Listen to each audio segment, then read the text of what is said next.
আমরা প্রত্যেক দিনে কিন্তু সবাই বাড়িতে মাছ রান্না করে থাকি। আর খুব কম সময় কাতলা মাছের এই রেসিপিটা বানাতে চাইলে একবার এইভাবে রেসিপিটা বাড়িতে বানিয়ে দেখতে পারেন। খেতে কিন্তু অসাধারণ লাগে। নমস্কার বন্ধুরা, স্বপ্নার কিচেনে আপনাদের সবাইকে স্বাগত জানাই। আমার আজকের রেসিপি কাতলা মাছের ঝাল। গরম গরম ভাতের সাথে এরকম কাতলা মাছের ঝাল থাকলে আর অন্য কিছুর কিন্তু দরকার পড়ে না। আশা করি রেসিপিটা আপনাদের ভালো লাগবে। যদি রেসিপিটা ভালো লেগে থাকে ফেসবুক থেকে দেখলে পেজটা ফলো করার অনুরোধ রইল। আর যারা ইউটিউব থেকে দেখছেন অবশ্যই আমার চ্যানেলটাকে সাবস্ক্রাইব করে পাশে থাকা বেল আইকনটি প্রেস করে দেবেন। তাহলে দেখে নেওয়া যাক আমার আজকের এই ভিডিওটা।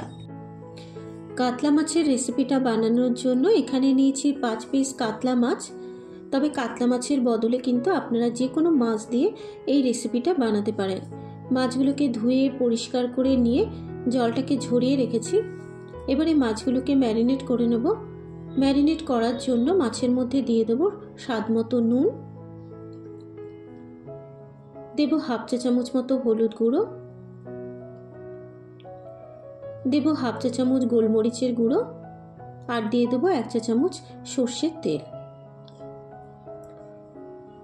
এবারে নুন, হলুদ গুঁড়ো, গোলমরিচের গুঁড়ো, সর্ষের তেলটা দেবার পর মাছের দুপিটি খুব ভালো করে মেখে নেব, যাতে মাছের মধ্যে নুনটা খুব ভালো মতো ঢুকে যায়।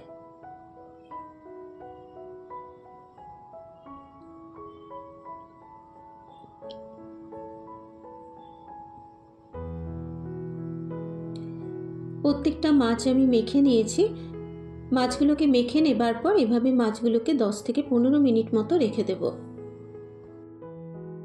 মাছটা মেখে নেওয়া হয়ে গেলে এবার মাছের জন্য একটা মশলা তৈরি করে নেব। মিক্সিং জারের মধ্যে দিয়ে দিচ্ছি 1 চা চামচ কালো সর্ষে। তবে কালো সর্ষের বদলে আপনারা কিন্তু সাদা সর্ষেও দিতে পারেন। আর দিয়ে দিলাম 1.5 চা চামচ মতো পোস্ত। প্রথমে সর্ষে আর পোস্তটাকে শুকনো গুঁড়ো করে নিলাম। শুকনো গুঁড়ো করে নেওয়া হয়ে গেলে এবার এর মধ্যে দিয়ে দেবো কয়েক টুকরো আদা, দিয়ে দেবো 2টো কাঁচা লঙ্কা, সামান্য পরিমাণ একটু নুন, আর দিয়ে দেবো সামান্য পরিমাণ একটু জল। এবারে সর্ষে, পোস্ত, কাঁচা লঙ্কা, আদার একটা মিহি পেস্ট রেডি করে নেব। ঠিক এরকম একটা মাছের জন্য মশলা আমি তৈরি করে নিয়েছি। মাছের জন্য মশলাটা তৈরি করে নেওয়া হয়ে গেলে এবার মাছ ভাজার জন্য ফ্রাইং প্যানের মধ্যে দিয়ে দিয়েছি বেশ কিছুটা পরিমাণে সর্ষের তেল। তেলের মধ্যে সামান্য পরিমাণ একটু নুন দিয়ে দিলাম, যাতে মাছ ভাজার সময় মাছটা প্যানে লেগে না যায়।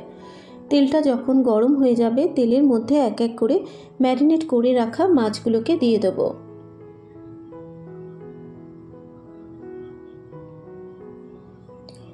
মাছগুলো তেলের মধ্যে দেবার পর এবার গ্যাসের ফ্লেমটাকে মিডিয়ামে রেখে মাছগুলোকে হালকা লাল করে ভেজে নেব। মিনিট 2 সময় ধরে মাছের এক পিঠ ভেজে নেবার পর এবার মাছগুলোকে আস্তে করে উল্টে দেব। এইভাবে উল্টে পাল্টে মাছগুলোকে হালকা লাল করে ভেজে নেব। তবে এখানে মাছগুলোকে কিন্তু আমি বেশি কড়া করে ভাজবো না, কারণ মাছ যদি বেশি কড়া করে ভাজা হয় মাছ কিন্তু শক্ত হয়ে যায়। তাই এখানে মাছগুলোকে আমি হালকা লাল করে ভেজে নেব।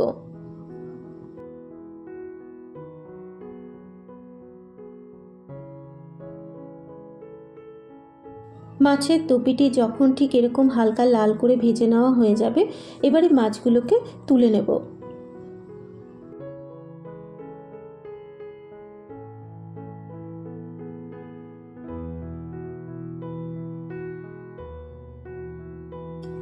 মাছ ভেজে তুলে নেবার পর ওই তেলে আমি রান্নাটাকে করব। তেলের মধ্যে সামান্য পরিমাণ একটু কালো জিরে ফোড়ন দিয়ে দিলাম। এবার কালো জিরেটাকে 15 সেকেন্ড ভেজে নেবার পর এবার এর মধ্যে দিয়ে দেবো মিক্সিতে বেটে রাখা সর্ষে, পোস্ত, আদা, কাঁচা লঙ্কার মিহি পেস্ট। আর মশলার মধ্যে সামান্য পরিমাণ একটু হলুদ গুঁড়ো দিয়ে দিলাম।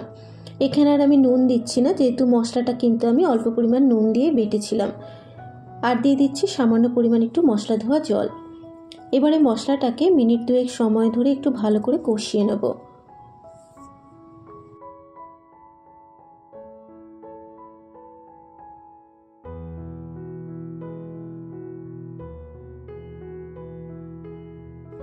মিনিট 2 মশলাটাকে খুব ভালো করে কষিয়ে নিয়েছি। এবার এর মধ্যে দিয়ে দিলাম টমেটো বাটা, আর দিয়ে দিচ্ছি সামান্য পরিমাণ একটু জল। টমেটো বাটাটা দেবার পর এবার এর মধ্যে দিয়ে দিচ্ছি হাফ চা চামচ মতো লঙ্কার গুঁড়ো।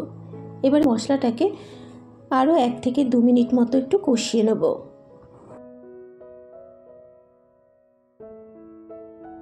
মশলাটা কষানো হয়ে যাবার পর মশলা থেকে যখন তেল ছেড়ে আসবে, এবার এর মধ্যে দিয়ে দেবো বেশ কিছুটা পরিমাণে মটরশুঁটি।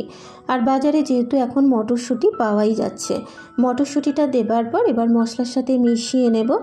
আর মাছের ঝোলে যদি এভাবে একটু মটরশুঁটি দেওয়া হয়, মাছের ঝোলটা খেতে কিন্তু খুবই টেস্টি হয়। মটরশুঁটিটা মশলার সাথে মেশানো হয়ে যাবার পর এবার ঝোলের জন্য দিয়ে দেবো এখানে জল। আপনারা যে যেরকম ঝোল খাবেন সেই বুঝেই কিন্তু জলটাকে অ্যাড করবেন। এখানে কিন্তু আমি খুব সামান্য পরিমাণে জল দিলাম। জল দেবার পর এবার মশলার সাথে মিশিয়ে নেব। জল দিয়ে নাড়াচাড়া করে নেবার পর এবার ঝোলটাকে মিনিট 2 সময় ধরে ফুটতে দেব। ঝোলটা যখন ফুটে আসবে এবার এর মধ্যে দিয়ে দেবো ভেজে রাখা মাছগুলো। মাছগুলো ঝোলের মধ্যে দেবার পর এবার এর মধ্যে দিয়ে দিচ্ছি 3-4টে পাকা কাঁচা লঙ্কা। এবারে ভেজে রাখা মাছ আর কাঁচা লঙ্কাটা দেবার পর এবার মাছগুলোকে ঝোলের সাথে মিশিয়ে নেব।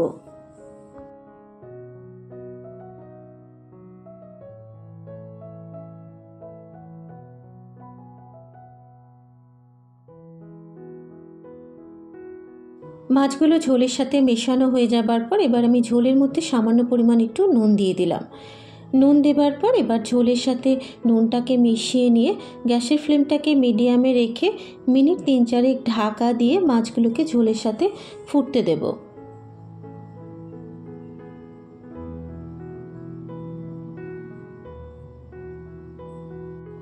চার মিনিট সময় ধরে আমি মাছগুলোকে ঝোলের সাথে ফুটিয়ে নিয়েছি। আর মাছের ঝালটা কিন্তু প্রায় তৈরি হয়ে গেছে। সবশেষে ওপর থেকে একটু ধনেপাতা কুচানো দিয়ে দেবো। ধনেপাতা কুচানোটা দেবার পর এবার মাছের ঝোলের সাথে খুব ভালো করে মিশিয়ে নেব। ধনেপাতা কুচানোটা মেশানো হয়ে যাবার পর এবার গ্যাসের ফ্লেমটাকে বন্ধ করে মিনিট 2-3 ঢাকা দিয়ে স্ট্যান্ডিং টাইমে রেখে দেব। তৈরি হয়ে গেছে আমার আজকের রেসিপি কাতলা মাছের ঝাল। আর গরম গরম ভাতের সাথে এরকম কাতলা মাছের ঝাল খেতে কিন্তু বেশ ভালোই লাগে। আর খুব কম সময় চটজলদি রেসিপিটা বানানো যায়। আশা করি রেসিপিটা আপনাদের ভালো লাগবে। যদি রেসিপিটা ভালো লেগে থাকে অবশ্যই আমাকে কমেন্ট করে জানাবেন। আজকের মতো এই পর্যন্ত। আবারও হাজির হয়ে যাব অন্য কোনো নতুন রেসিপি নিয়ে। সুস্থ থাকবেন, ভালো থাকবেন। ধন্যবাদ।